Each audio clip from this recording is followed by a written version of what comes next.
Bienvenidas y bienvenidos a la Feria Internacional del Libro de Venezuela 2024 en su edición número 20. Y bueno, nos encontramos desde la Sala Benito Iradi de la Galería de Arte Nacional. Primero, bueno, quiero saludar o que le demos un aplauso al compañero Juan Carlos Monedero, que se encuentra acá de España. También saludar al presidente del Centro Nacional del Libro, Raúl Casal. Y sin más, invitarlos a todos y a todas a disfrutar de la presentación del libro El último romántico, Memorias sentimentales de un venezolano en el extranjero. Este libro es del escritor y filósofo Miguel Ángel Pérez Pirela. Y también nos va a estar acompañando un gran maestro venezolano, el maestro Luis Brito García. Sin más, les pido que le demos un caluroso aplauso para disfrutar de la presentación.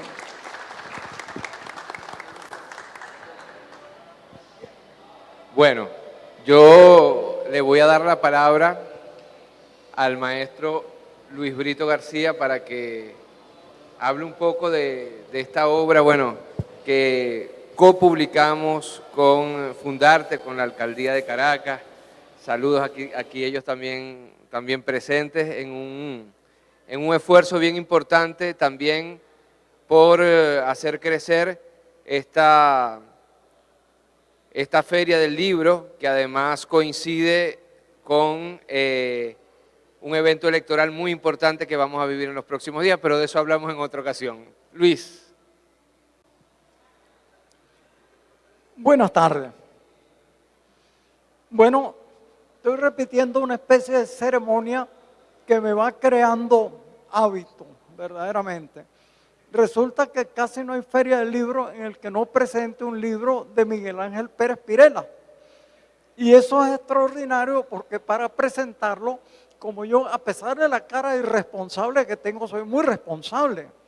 Me tengo que leer el libro y siempre es una lectura absolutamente deliciosa.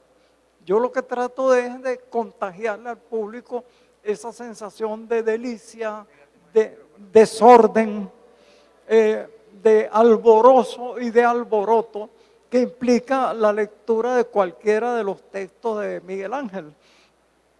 Ahora, bueno, el último romántico.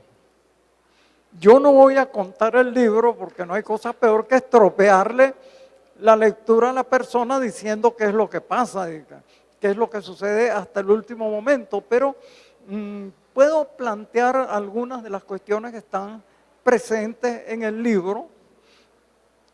Miguel Ángel tiene el título verdadero de filósofo, pero verdadero porque además ejerce la filosofía, es que el tipo piensa, no es como el otro filósofo del Zulia, que justamente lo llama filósofo porque parece no ha pensado nunca, no.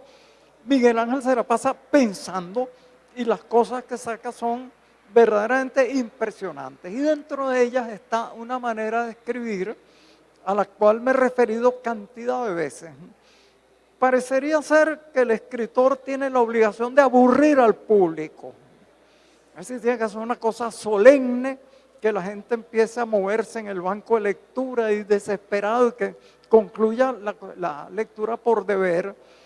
Miguel Ángel tiene una lectura que es tentadora, cautivadora, tiene ritmo, parece verdaderamente como una gaita, porque al poco tiempo uno empieza a moverse rítmicamente y allí se confirma la validez de uno de los elogios de T.S. Eliot, que decía que la poesía empieza a perder pie cuando se aleja de la música y que la música empieza a perder pie cuando se aleja de la danza. Nietzsche también hablaba de que había que tener una filosofía que fuera una filosofía danzarina, es decir, una filosofía de los pies ligeros. Y yo creo que eso es el intento, la práctica de Miguel Ángel. Es decir, son libros de pies ligeros, libros danzantes, libros musicales, en los cuales además está presente. Yo he estado tratando de categorizar todos estos días, porque Me lo pasó antenoche el libro, pero me he sumergido en él, robándole instantes a como 45 foros en que me han metido. Y entonces llegué a una categorización de la escritura de Miguel Ángel, sobre la cual ya he dado muchas vueltas. Y yo diría que es una escritura irrespetuosa. Esto puede ser una nueva escuela literaria llamada el irrespetuosismo. Es decir, porque casi todos los autores entran así como diciendo buenos días, saludando a la dueña de la casa, que no cometen ninguna barbaridad, ninguna irregularidad, y por eso aburren a los lectores. Esto verdaderamente es un desorden desde que se inicia hasta que termina, y sobre todo un desorden porque se mete con las abstracciones fundamentales que deciden nuestro destino y con las cosas más importantes de la vida, que son obviamente, ustedes ya lo han adivinado, y en ese orden, el amor y la filosofía. El amor, no tengo que explicarles por qué. El que no haya caído en la cosa, pues es inútil explicárselo. Y por eso también es importante la filosofía. La filosofía es un intento de explicar el amor, pero todavía no ha podido. Y por eso siguen existiendo las dos cosas. El amor como un misterio sobre el cual estamos nosotros continuamente inclinados, y la filosofía como el intento inútil de explicar el misterio a través de una serie de explicaciones absolutamente absurdas. Mientras más absurdas son más bonitas. Piensen ustedes, Platón, en uno de sus diálogos, él como que no amaba mucho, pues se la pasa dialogando. Demasiado diálogo es nocivo para el amor, eso hay que entrarle directamente. Él decía que lo que pasaba era que nos habían dividido, somos seres escindidos, alguien nos picó por la mitad y estamos continuamente buscando nuestra otra mitad. Pero eso da lugar a una serie de interrogantes, pero si nosotros somos la peor parte, la peor mitad de ese ser que quedó dividido, ¿para qué nos tenía que buscar? A mí me da la impresión, perfeccionando a Platón, que cuando dividen eso, la parte mala fuimos los varones. Es decir, somos la parte nefasta y por alguna razón vivimos persiguiendo a nuestra parte perfecta, que son las mujeres. Las cuales casi siempre cuando nos ven echan a correr y se hacen las que no quieren y todo eso.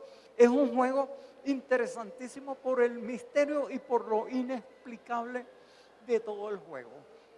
Lo que hay en la narrativa entonces de Miguel Ángel aquí es justamente ese juego, y ese juego categorizado a un nivel metafísico. Hay una amada que además es llamada ex, aun cuando todavía no es ex, ¿no? Es uno de los juegos, exacto, va a ser ex, pero todavía en el tiempo narrativo no ex. No es ex. Entonces, en ese sentido, fíjense cómo en una sola frase y con un nombre se colapsa esa cosa terrible de toda narrativa que es el decurso del tiempo. Es decir, fuimos, somos, seremos, quién sabe. Es decir, pero hay implícita en toda narración, que es como un viaje, ese decurso temporal, y en ese juego de palabras en que se habla de mi ex que todavía no era ex.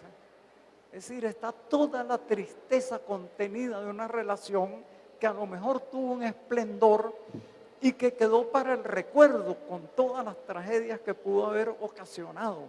Entonces, fíjense, uno de los juegos retóricos bien interesantes.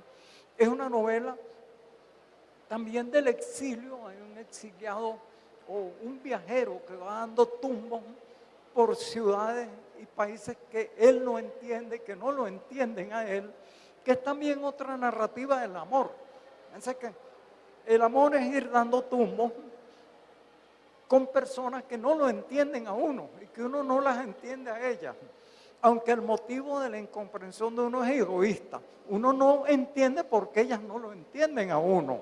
Fíjense, ya estoy hablando filosóficamente, casi de aquí voy a salir para la escuela de filosofía a dar un seminario sobre Husserl. Es decir, ellas no lo entienden a uno porque uno no las entiende a ellas. Pero la cosa es sumamente sencilla.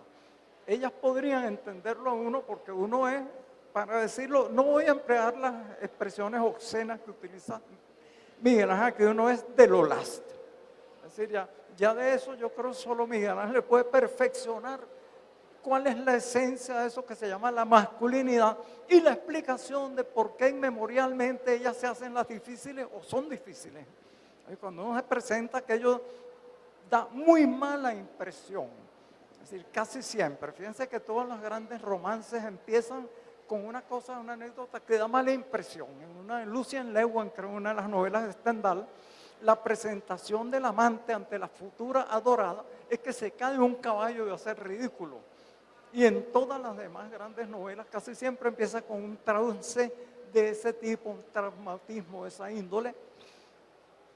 En la novela La Epifanía ocurre cuando la ex está encima del no sé si es ex, el propio, no, en ese caso no, él sigue siempre en una posición de tijera.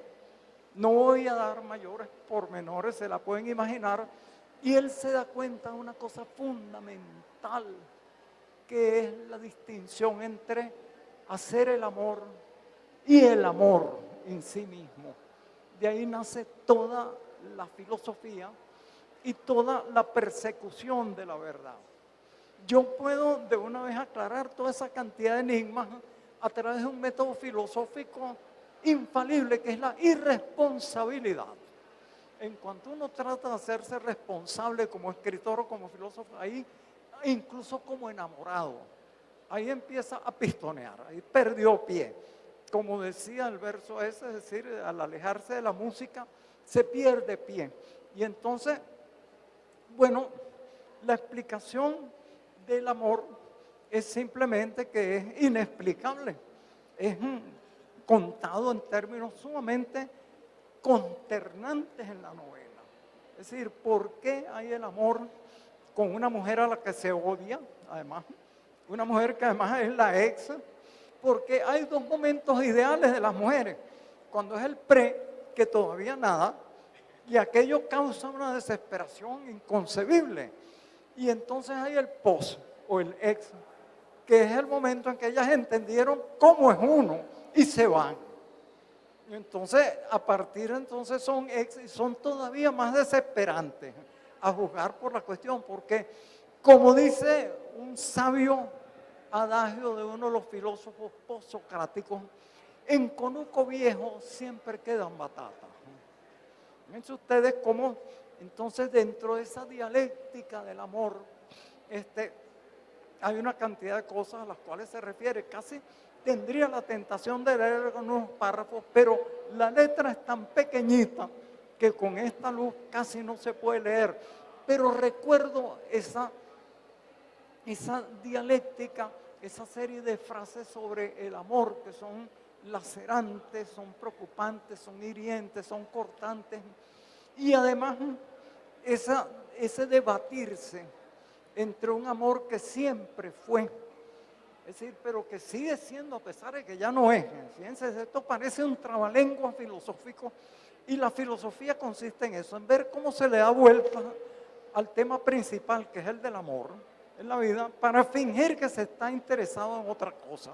Mentira. En realidad, el único tema importante es ese, por más que los filósofos pesimistas hayan intentado distraer la atención.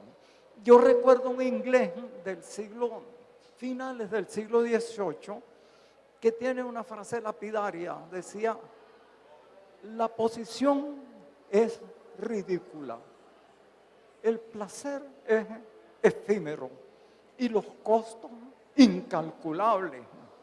Entonces, semejante aforismo pesimista sobre todo lo que es el amor, y a pesar de eso seguimos enamorándonos, que es lo más importante de todo. Este libro tiene algo de la esencia de otro de los libros fundamentales sobre el amor, que es desde luego Del amor, de Stendhal. Es un diccionario magnífico, no un diccionario, un tratado sobre el enamoramiento, que no nos aclara qué es el enamoramiento, ni por qué nos enamoramos, pero que es tan delicioso leerlo como una especie de pasión insatisfecha. En ese libro se habla de los tiempos medievales en que había cortes de honestas damas, las cortes de amor, que decidían los problemas amorosos. Fíjense el enredo, uno que es un novato, tratando de decidir un problema amoroso. Eso no es posible, uno es demasiado ingenuo. En el medievo ese problema se llevaba ante una corte de amor y estas damas lo resolvían. En Venezuela una corte de amor, de amor y de humor, que eran las Moñosueltos High School, que tenían una serie de aforismos extraordinarios. Por ejemplo, decían, hombre que anda cargando muchachitos no sabe la dirección de hotel. Entonces, las cortes de amor resolvían los problemas amorosos. Una de ellas condenó a un caballero llamado Don Suero de Quiñones, que tuvo un desacuerdo con su dama, a romper 300 lanzas como nadie en el mundo. Una lanza se rompía cuando brotaba la sangre. Don Suero de Quiñones tuvo que ir al Paso Honroso de Burgos y desafiar a todos los caballeros armados que pasaban hasta que fue herido 300 veces y logró levantarse para montarse en su caballo y partir a la búsqueda de esa dama cuyo nombre nadie sabe. Yo escribí un relato sobre esa historia que es verídica, diciendo que más bien él partió para alejarse de la dama a la cual ya solo podía disminuir la presencia. Una dama por la cual uno haya sido herido 300 veces, caído al suelo, logre levantarse. Solo la presencia de ella puede disminuir ese ideal y esa es la tesis de Stendhal. Nos enamoramos de un fantasma que creamos, lo que llama cristalización. Todos tenemos una fábrica de Murano en la cabeza a través de la cual cada dama que vemos es cristalizada inmediatamente y elevada a unos extremos de perfección inmarcesibles. Y eso es lo que nos echa a perder porque nos juzgamos indignos, cosa que es verdad además. En líneas generales somos indignos de todas las pasiones que podríamos tener. Cuando uno llega a tener una pasión es por accidente, por casualidad, imperfecciones de la vida, sin las cuales no existiría. Y entonces Miguel Ángel, a través de esa pasión contrariada que tiene que ver con un accidente en el cual le hizo a alguien lo que no ha debido hacerle nunca, a través de los encuentros y los desencuentros con la ex y con la filosofía, nos va conduciendo a toda una serie de conclusiones pavorosas sobre la cuestión del amor. Afortunadamente no logra dar con la clave total. Fíjense, de todos modos inspira pensamientos extraordinarios.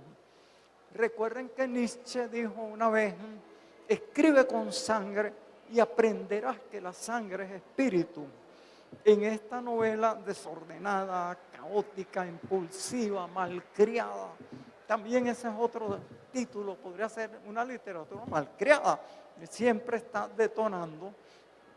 Uno podría reinventar o refrasear el aforismo de Nietzsche. Escribe con semen y aprenderás que el semen es espíritu. Entonces, a través de eso, como guía, podemos empezar a internarnos en este laberinto que tiene que ver con el exilio, con el amor insatisfecho, con el espionaje a la amada, que eso es masoquismo. Ponerse a espionar a la amada para saber todas las cosas, oye, no, verdaderamente, eso es, yo creo que llevar una especie de propedéutica del martirio, es decir, para enterarse de la verdad, cuando el amor justamente a lo que más le teme es a la verdad. ¿Cómo es eso? Eso es una perversión de filósofo. Eso solo se le ocurre a un filósofo, ¿no? A más nadie se le ocurre eso, tratar de saber la verdad sobre la amada. Pero si ella es más bonita como uno la ve, es demasiado hermosa en esa forma perfecta en que adquiere a través del engaño de la pasión.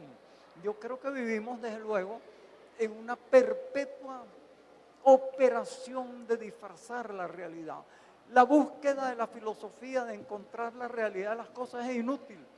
Kant dijo que nunca llegaremos a saber cómo es la cosa en sí. Y traducido del alemán, Ding an ich significa mujer. Es decir, es un secreto de la filosofía kantiana. Nunca llegaremos a saber cómo es la mujer y ese es su verdadero encanto. Es decir, y la naturaleza nuestra es justamente que ese misterio es el que rige nuestra vida. Y el que rige además la escritura de esta novela prodigiosa, disparatada, maleducada, irrespetuosa, gaitera, musical, que es el último romántico.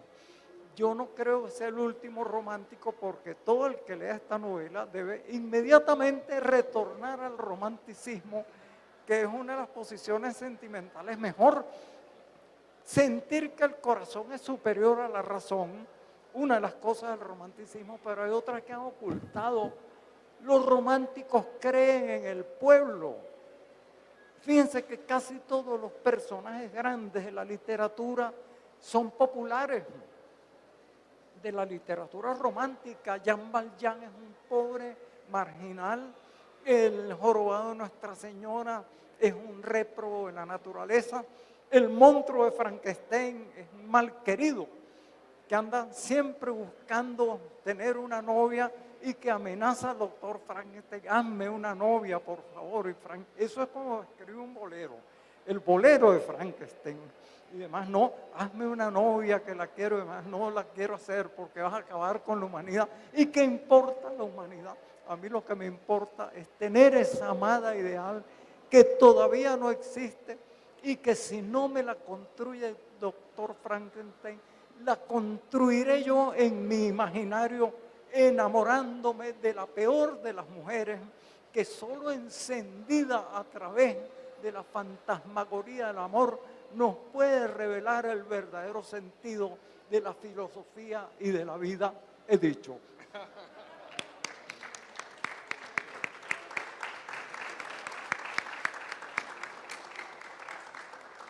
Le paso el micrófono al padre de la criatura para que explique este libro que puede desatar tan contradictorios sentimientos. ¿Cómo fue que llegó a hacerlo?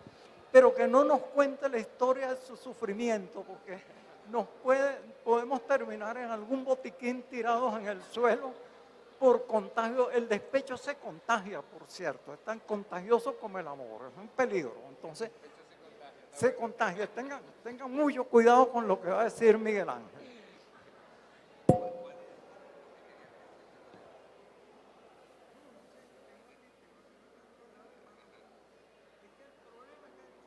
Son tan buenos que tendría que leer Miguel Ángel medio libro, los tengo por todos lados subrayados. Es verdad, está subrayado. Pero como el tipo es tan pequeño y la luz es tan mala, no se pueden leer y además, si se los leo después no se van a comprar el libro y eso verdaderamente sí sería acabar de una vez con la filosofía y con lo que es lo mismo el negocio editorial.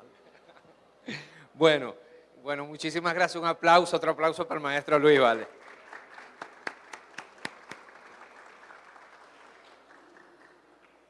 Yo trato de que todos mis libros tengan títulos engañosos, ¿no? Y este es uno de ellos. Por ejemplo, Happy, que en la feria pasada presentamos, habla de un tipo que es todo menos happy. Es happy a su modo, pero le pasa realmente de todo. Y de alguna forma el que ve el título, El último romántico, cae en una especie también de trampa, ¿no? Porque sí es un romántico, si es acaso el último romántico por el último párrafo de la novela, que no les voy a decir cuál es, pero al final es una novela del antiamor. Y lentamente uno mientras va a escribir, bueno, antes quería decir una cosa, les voy a resumir la novela, así, no, pero la voy a resumir con un tocayo mío, Felipe Pirela. Soy mal querido por la mujer que yo más quiero y esa mujer vive conmigo queriendo a otro. Ahí está el último romántico.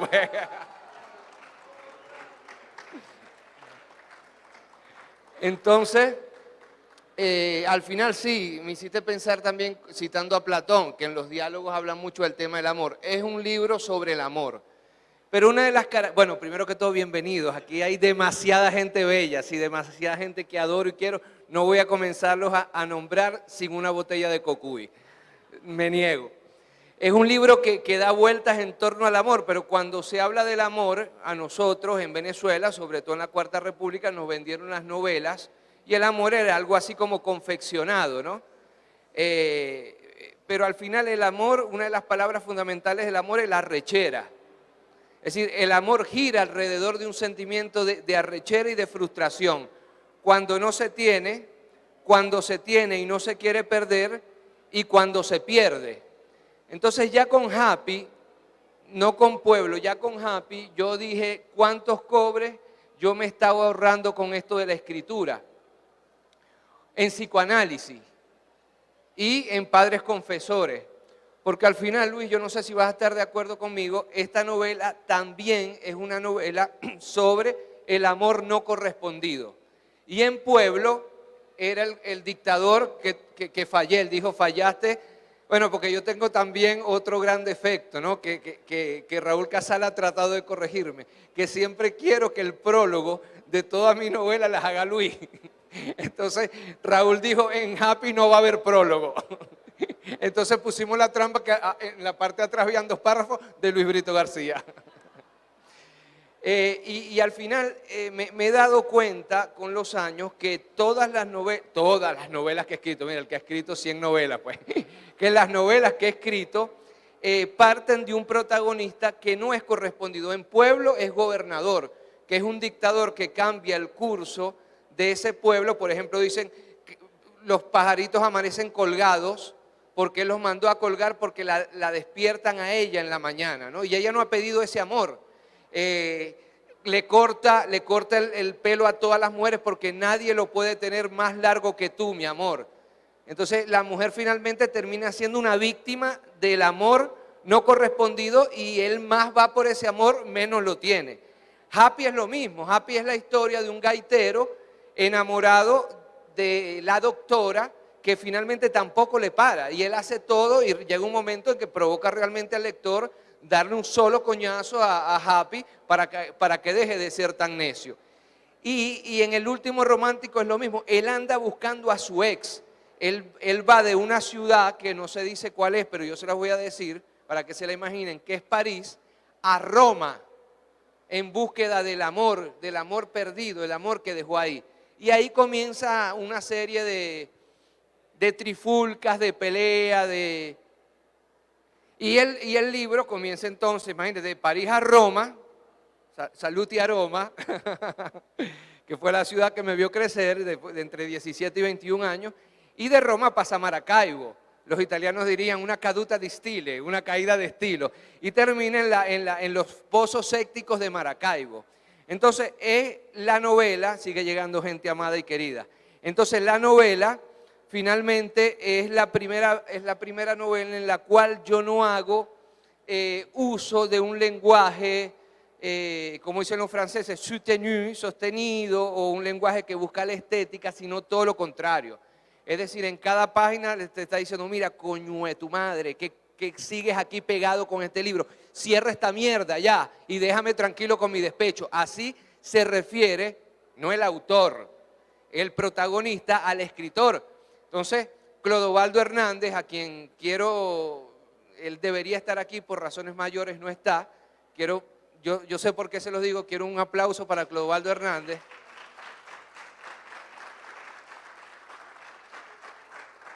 Escribió el prólogo de esta novela que tiene como título Aves carnívoras, porque él sostiene que es un libro en el cual en cada palabra te van dando picotazos en la cabeza, en la cara, en el corazón, para que por favor dejes de leerlo. Ya no termines el chisme, no termines el brollo. Nunca sepas por qué le hizo a ese tipo en ese bar lo que le hizo. Y entonces te va diciendo, hey, pero yo le hice eso que le hice, pero antes de decir, y sigue narrando, no, porque yo le hice lo que le hice a ese tipo. No, pero ya va antes, y entonces uno nunca, no les voy a decir más, ¿no? Entonces, ¿cómo es que se dice Daniel Yegre? Porque él dice que el padre de la criatura, esto va a sonar a chinazo, pero esto está dedicado a mi amigo Daniel Yegre, cineasta venezolano.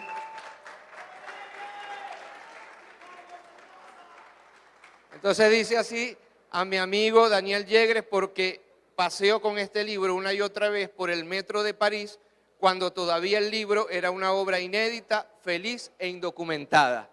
Él me escribió cómo va con el papá del libro. Y dije, no, el papá eres tú, yo seré en todo caso la mamá. Entonces, este libro es un libro irreverente, es un libro que me inspiro en Bukowski. Bukowski para ese momento era muy importante para mí, en Reinaldo Arenas, que es un escritor que Luis ama también. Estuvimos hablando largo de Reinaldo Arenas, que es un escritor que se caga en el coño de la madre de todo el mundo, ¿no? Comenzando por nuestro gran amigo Fidel, y que termina odiando Cuba, yéndose de Cuba, y afuera en Nueva York termina amando Cuba y extrañando a Cuba. Es decir, es un libro que se inspira también en Vallejos, La Virgen de los Sicarios, estos sicarios jóvenes en Medellín que no solamente se prostituían matando, sino también prostituían sus cuerpos. Es decir, es una novela breve, pero es una novela dura, es una novela salvaje, es una novela que está todo el tiempo empujando y tentando al lector y diciéndole que la deje de leer y pagando su rabia, en venezolano, su arrechera, y por eso hablo ya así, el más huevón, que es el lector, el único que no tiene, le dice, mira, miradores de hueco. Es decir, que es una novela que seguramente no va a gustar a muchos que esperaban el lenguaje poético, sutil, casi que pueril en el mejor sentido de la palabra de Happy, o que esperaban el lenguaje al estilo de Mutatis Mutandis, del Otoño del Patriarca de Pueblo, o el lenguaje estético de mi libro de cuentos, El Último Romántico. ¿Y por qué? ¿Por qué?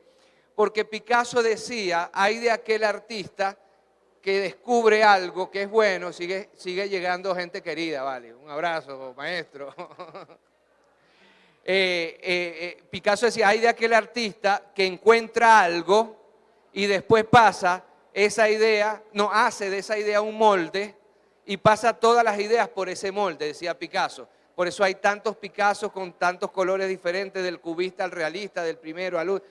Entonces esta novela rompe absolutamente con todo lo que se conoce o todo lo que hemos publicado, con Happy, con Pueblo, con Los espejos no escogen a quien mirar.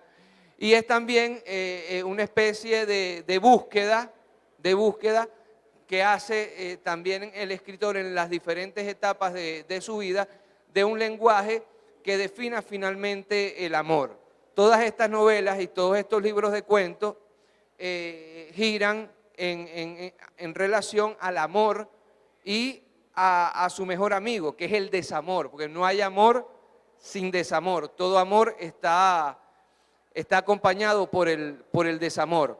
Y finalmente también, y así lo señala Clodovaldo Hernández, es un buen retrato, y esto lo digo en términos historiográficos, no políticos, que si quieren podemos hablar, bueno, es lo que hago todos los días, pero habla muy bien, es una fotografía de la Cuarta República.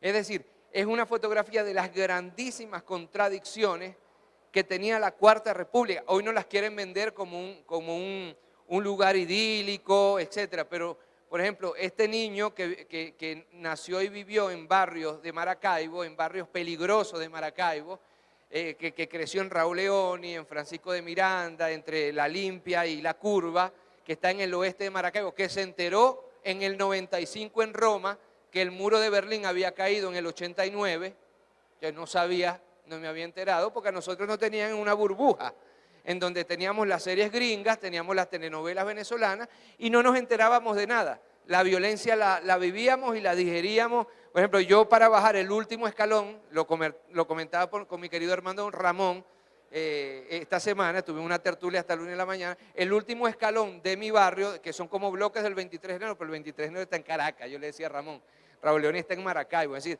es el suburbio del suburbio. El último escalón normalmente era un muchacho muerto sin zapatos antes de ir a la escuela. Entonces me tocaba ir a la escuela saltando a ese muchacho y ya normalizado, porque era normal que estuviera muerto y que estuviera muerto sin zapatos. Es decir, ya estaba normalizada la explicación de su muerte. Y esta novela que termina con, como decimos en Maracaibo, una coñiza en un bar, que aquí sería un café, un bar del centro de Roma, di Trastevere, di fronte al Ponte Sisto, termina en los arrabales, en los barrios, en las cañerías, en las cloacas de Maracaibo, donde la gente se mete a trabajar. En ese momento se metía sin ningún tipo ni de seguro social ni de protección higiénica.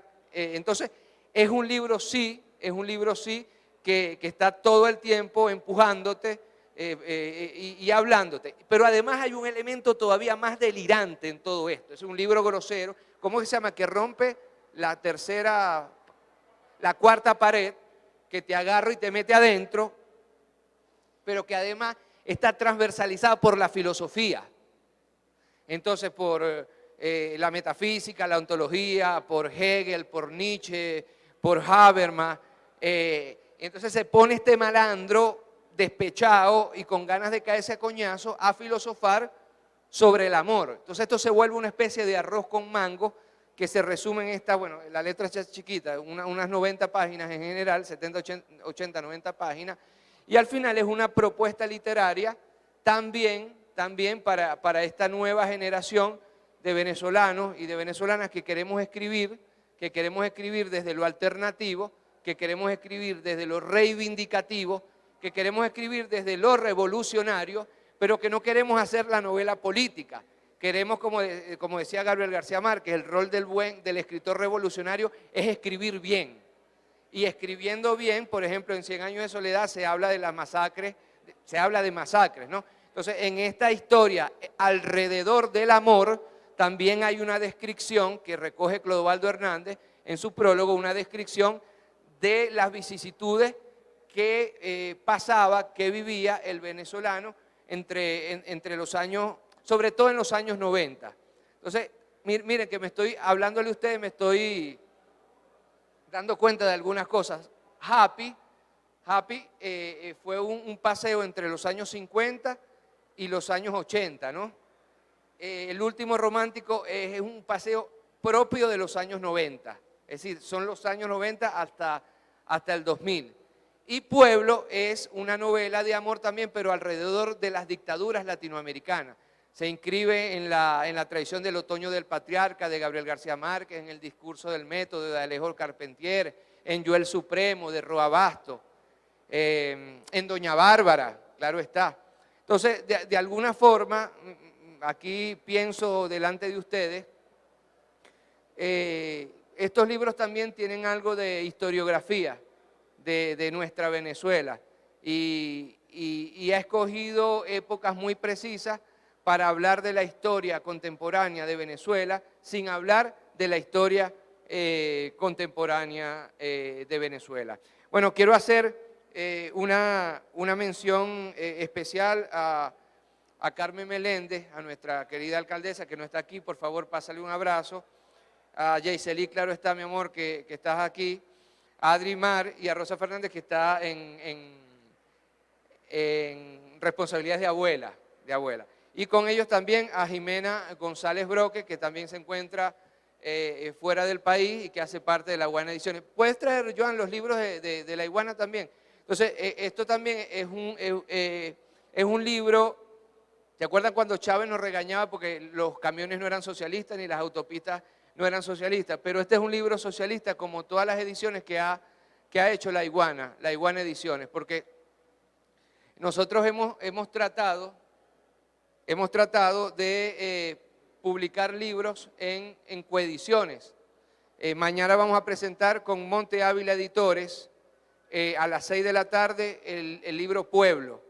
Publicamos Happy con Monte Ávila Editores también. El bellísimo libro de Luis Brito García, El arte de narrar, que lo publicamos con Badel Editores. Por aquí está Valentina. También por aquí publicamos Descoloniales con Badel Editores y el libro de Clodovaldo Hernández, esa larga infinita distancia con Baderito. Después vienen Tóxicos.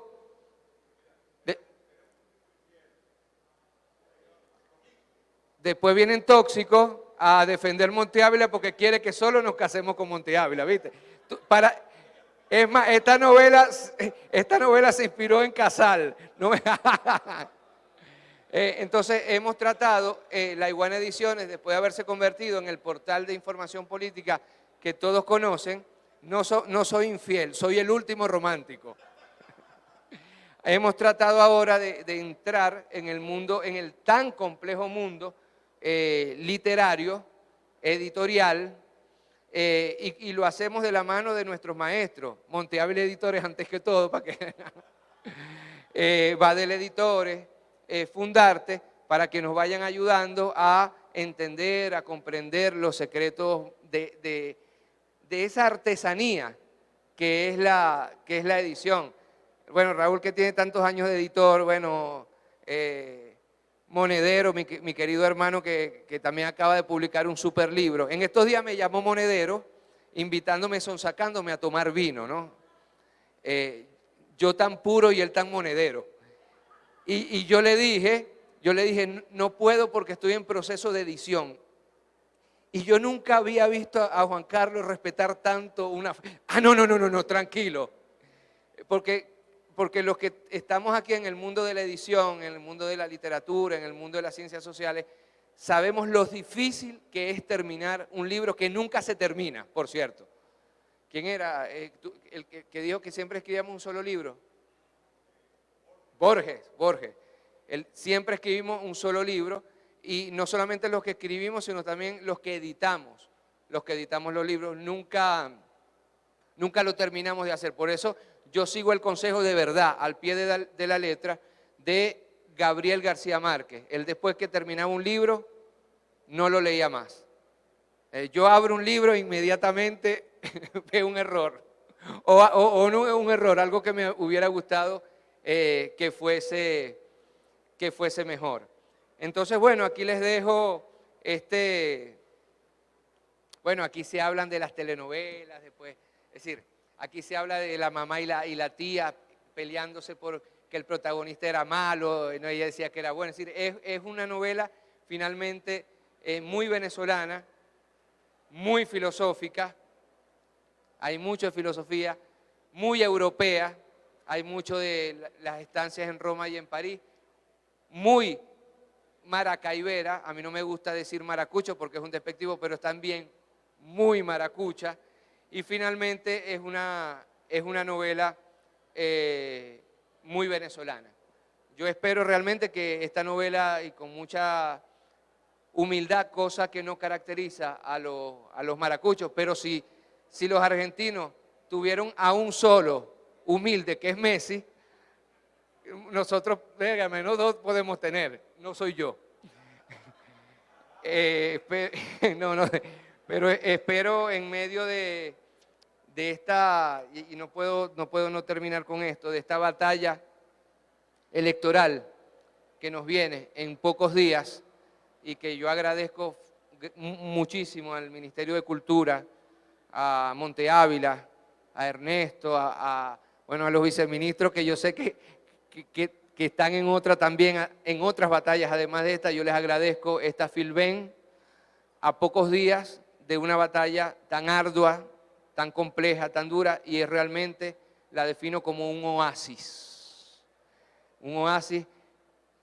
en medio del desierto, es decir, en medio de esta campaña. Que estos libros, que estas letras, que estas fotos, que estas obras de arte, que esta música, además, nos ayude también a que por nada del mundo, y por lo más arduo que puedan ser las batallas o que puedan ser las realidades como la que se describe aquí, perdamos la ternura, y cada uno de nosotros finalmente terminemos siendo los últimos románticos. Muchísimas gracias.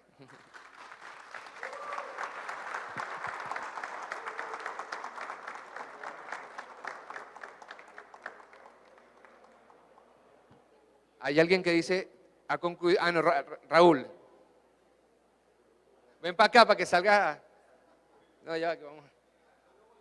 Y Daniel, me gustaría que tú también nos hables. puse nervioso a... Sí, muy tóxico, vale. Pero lo decía en el tono de editorial, no lo decía... Aunque aquí hay mucho sexo y en todas las cosas que él escribe hay erotismo. Erotismo o sexo. Bueno, las dos cosas, las tres. Y desde que tiene la iguana, o sea, antes iba por Monte Ávila, después por Fundarte, se iba en una u otra, ahora Badel, pero tiene a la iguana. Pero ha logrado tener una consistencia gráfica en los últimos 3 libros, en estos últimos 3 libros, que fue Happy, con Happy logramos una portada, después con Pueblo otra portada que tiene el mismo tono, la misma, digamos, la misma consistencia gráfica, y ahora con El Último Romántico. La verdad que me alegra muchísimo por Miguel Ángel, por una razón, por la narrativa en Venezuela. La narrativa en Venezuela ha venido gestándose, estaba un poco apagada, pero en Monte Ávila, Fundarte, con los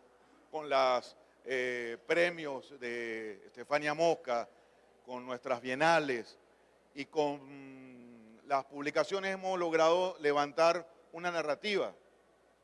Porque si bien Luis Brito García es, digamos, uno de los pilares de nuestra narrativa del siglo XX, ¿no?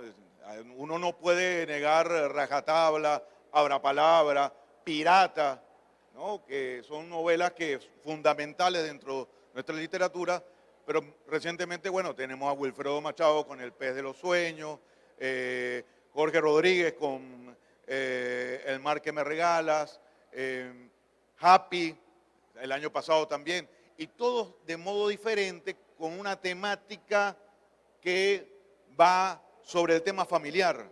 O sea, todos logran o nacen por un tema familiar, ¿no? Tiene que ver, hay algo que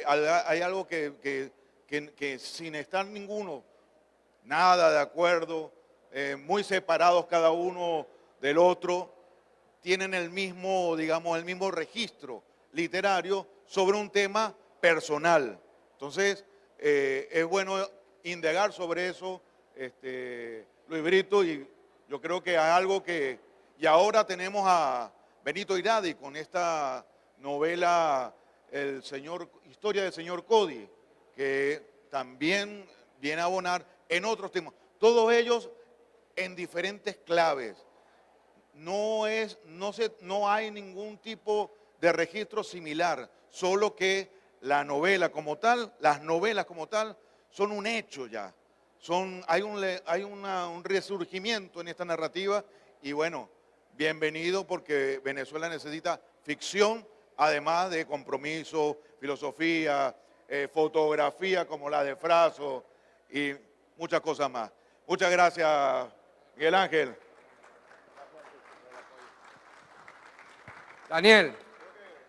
Daniel, Juan Carlos, por favor, no, vengan para acá. Y bueno, y mientras... Ajá. Cuando me llamaron, por cierto, empezaron a decirme, Miguel Ángel me decía, que Juan Carlos tiene un libro. Yo, bueno, pero está bien, estamos a 2 semanas ya de la Filben. ¿Cómo que un libro? Le digo yo, no puedes. ¿Y de cuánto es? De 700 páginas. ¿Cuántas páginas son? 500, casi 600 páginas. Digo, caramba, ¿cómo vamos a hacerlo? Bueno, vamos a hacer lo posible. Y bueno, efectivamente tenemos política para indiferentes en nuestro stand de Pabellón Venezuela, que no se lo pueden perder. Bueno, muchas gracias. Y adelante.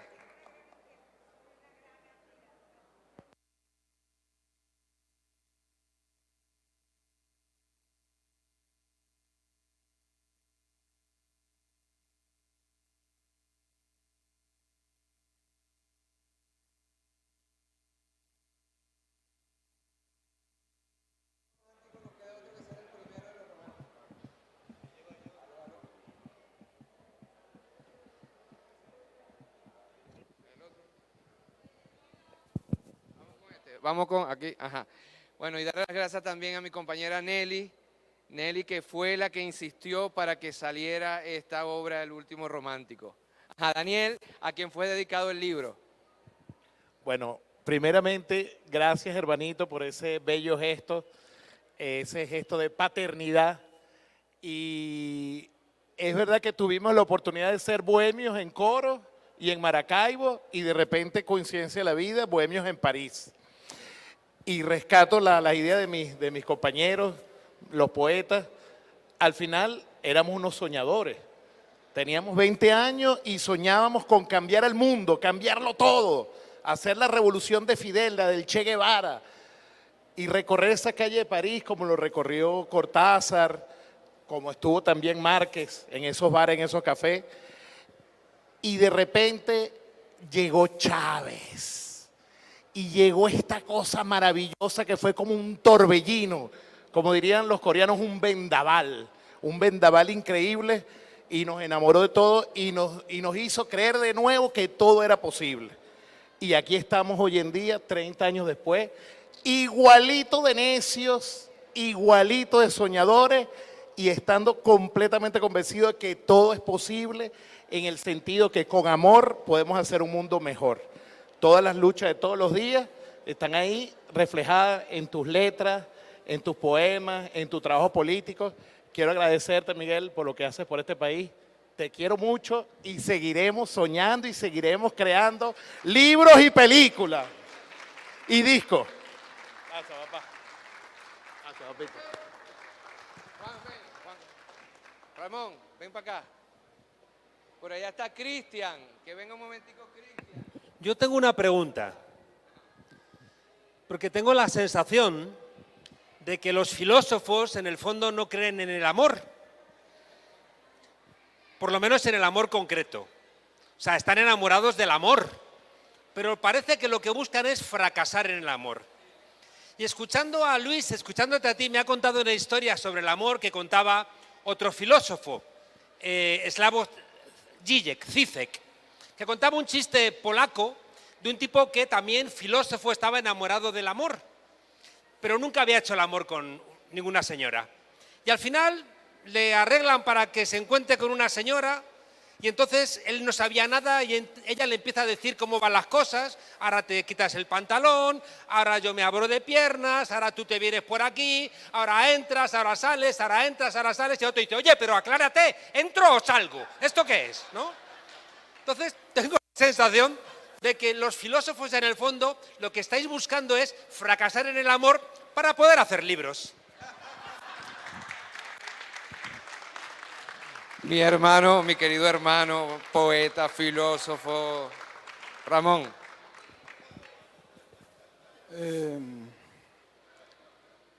¿Cuál es la pregunta sobre el amor?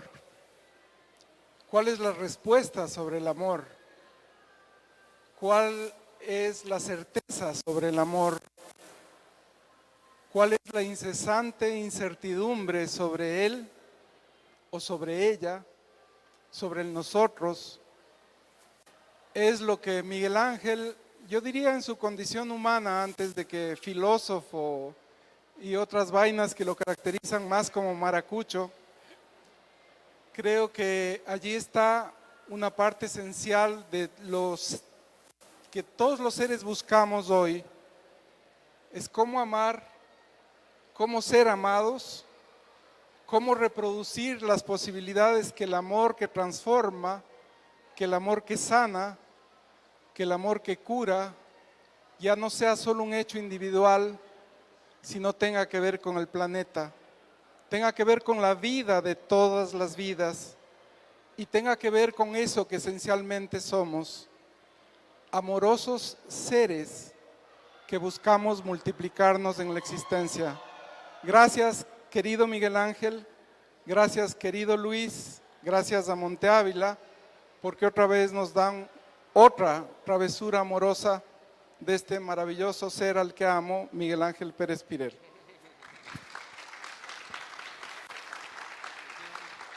Cristian acaba de llegar de París, venga. Y quiero un doble aplauso porque la izquierda, Mélenchon, ganaron y Cristian es protagonista de todo esto. ¿Cómo va? Todo bien, hermano, aunque nos traicionen las élites. Esta novela se parece mucho a ti. Muy bien, muy bien. Buenas tardes, contento de estar con ustedes. Venimos a esta fase final de la lucha por el amor. Quedan 10 días. ¿8? ¿10? 10 días. Miguel Ángel es la síntesis de tantos amores, de sus amores de lucha, de sus amores de victoria. Sin amor no hay vida. Cuando yo lo acabo de tomar, este librito, pero tengo el Happy ahí, este me lo llevo con gran cariño. Creo que mañana es Happy, ¿no? Sí, mañana es un día. Pueblo. Mañana, Pueblo. ¿y el día Happy cuándo es? No, ya Happy fue. ¿Ya fue? Sí, ya fue. Bueno, mejor llegué al Día del Pueblo mañana y a los amores románticos, el último romántico. No creo que sea él el último romántico. Creo que aquí hay muchos y muchas. Siempre es maravilloso estar con ustedes y seguir a Miguel Ángel. Nosotros lo seguimos mucho en las redes. Nos ayuda mucho también a darnos fuerza en estas batallas. La Europa está muy decadente. Francia hemos avanzado un poquito, pero ya la quieren robar de nuevo. Acaban de elegir hoy a la presidenta de la Asamblea Nacional, gracias a una alianza de Macron, la extrema derecha, y la derecha tradicional de lo que era antes el gaullismo. No son buenas noticias porque van a tratar ahora de querernos robar la victoria. Estos días ustedes van a estar pendientes, pero no los voy a amargar porque no es el momento. La lucha sigue y a la extrema derecha le hemos dado duro allá y también ustedes le dan duro aquí. Así que mucha fuerza para lo que va a pasar y ustedes ya han dicho todo. Quiero, sobre todo mi amigo Juan Carlos, que acaba de hacer algo ahí de su poesía tan dulce, y universal. ¿Será el último romántico? Capaz, no creo, todavía quedan otros por ahí, pero larga vida al amor y larga vida a ti, Miguel Ángel. Que el amor sea para todos. Bueno, y muchas gracias a todos ustedes. No voy a seguir dando la palabra porque hay demasiados panas y sin una botella de ron aquí no se habla más. Los quiero mucho, chao.